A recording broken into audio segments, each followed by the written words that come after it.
මේ වීඩියෝ එකෙන් මම ඔයගොල්ලන්ට පෙන්නන්නේ කොහොමද අපි දාන payments වල ඒ කියන්නේ අපි හිතන්න එකතු කරනවා කියලා payments outstanding ගිහිල්ලා standing එකතු කරනවා. ඒ history එක කොහොමද බලාගන්නේ කියලා. ඒක කරන්න තියෙන්නේ මෙහෙමයි. ඔයාලගේ menu එකේ ඔයාලා සාමාන්‍යයෙන් outstanding දාන්නේ මේ outstanding කියන එක එන්නේ. මම දැනට නිකන් outstanding එකක් දාගන්න history බලන්න ඕනේ හින්දා මෙන්න මෙහෙම outstanding එකක් මම දාගන්නවා මේකට. හරි. print කරන්න පුළුවන්.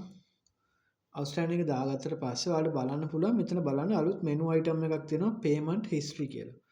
අන්න ඒකට යන්න ඕනේ. ඒකට ගියාට පස්සේ ඔයාලට බලන්න මෙන්න මේ විදිහට ඔයාලගේ අද දවස තමයි automatically select වෙලා තියෙන්නේ මෙතන from date ඉඳන් to date වෙනකම්. ඔයාලට ඒක date එක පිටිපස්සට ඔහම දාලා බලන්න පුළුවන්. මෙන්න මේ විදිහට.